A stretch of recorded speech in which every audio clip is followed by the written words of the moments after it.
Mount Erebus, the one of two active volcanoes on Earth located down in the southernmost part of Antarctica on a little island called Ross Island, surrounded by the Ross Sea, south of the Southern Ocean. With an elevation of 3,794 meters, it is approximately 1.3 million years old.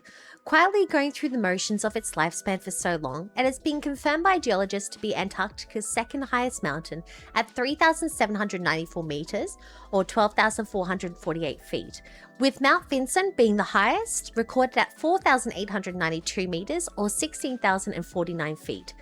Technically speaking, there is another three other volcanoes: Mount Byrd, which is heading up towards the north, Mount Terra Nova, and Mount Terra, located to the east, all neighbouring to Mount Erebus itself. However, they are dormant, unlike Mount Erebus itself, which is to this day still erupting. The Erebus stratovolcano has undergone at least one or two caldera formations. It contains a summit plateau about 3,200 meters, marking the rim of the youngest caldera, which formed during the late Pleistocene, and within which the modern cone was constructed. Now, apart from Pleistocene being a hard word to say, it does come from the ancient Greek words meaning pleister, most, and scene meaning new or recent. But first, let's go back in time and have a little look. Now, some of the history of Mount Erebus. So far back as Western science can go, which was roughly in 1841, during an expedition, a gentleman named Sir James Clark Ross spotted this amazing landmark roughly between 1834 and 1843. This is where the name Ross Island was claimed, though he never actually set foot onto the mainland due to the thick packed ice. But you would also think that this landmark would be named after Sir James Clark Ross himself. But instead, he named the mountain after one of his many ships, which was the HMS Erebus. Now, no one actually climbed up to the rim of Mount Erebus until 1908, where members of the Shackleton's expedition team made this climb. And to this day, it is still such an important science research site, from people within the McMurdo Station. For those who are wondering what the McMurdo Station is, it is the largest community and primary hub in Antarctica, operated by the United States Antarctica Program, or the USAP, starting back in 1955. It has been functioning all year round, supporting anywhere between 1,200 and 1,400 civilians. Now, back to today's time, Mount Erebus is a key site to volcanologists who study its ongoing activity, lava lake, and extreme environments. Mount Erebus itself sits right at its heart, a lake of actual lava that never goes away despite the below temperatures. Now, not mentioning just any lava lake, it is only one of three on this Earth.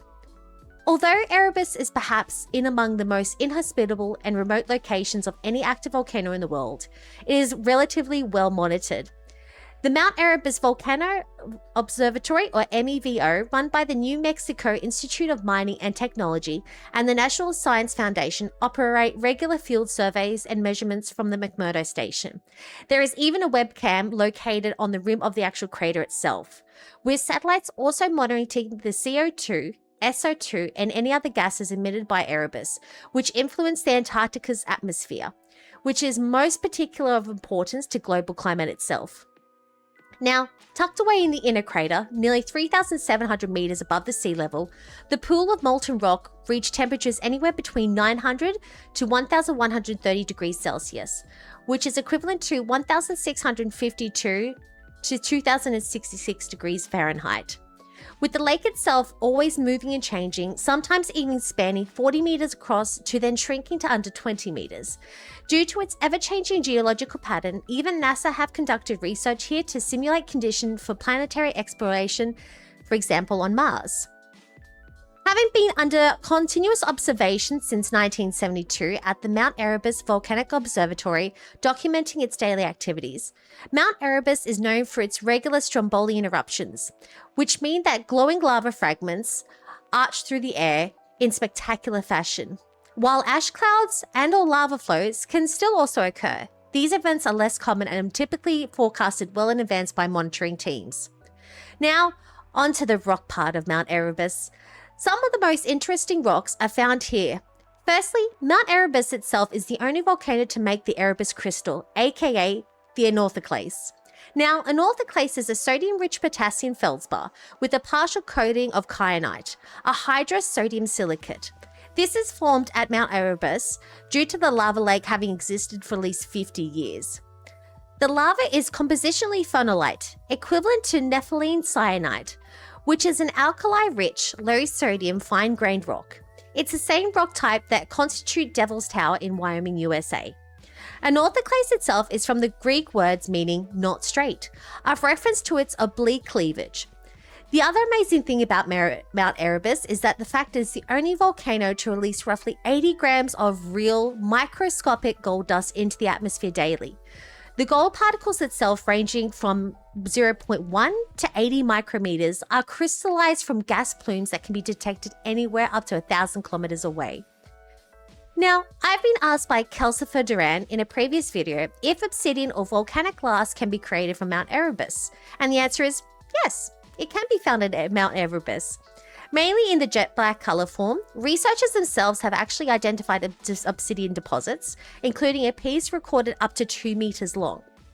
At the end of the day, it is another one of Earth's wonders, but the real question is that you're probably wanting to know, can I lick it? The answer is no.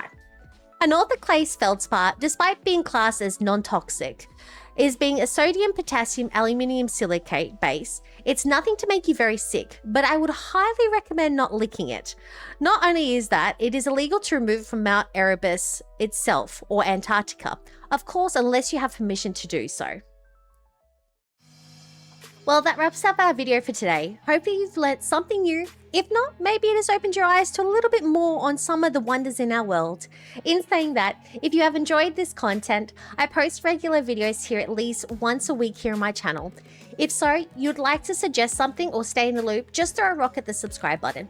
You can also check out some of my other videos that I make here on my channel, from gaming to geology, by clicking any of the videos shown here. Until next time, stay nice, and I'll catch you soon.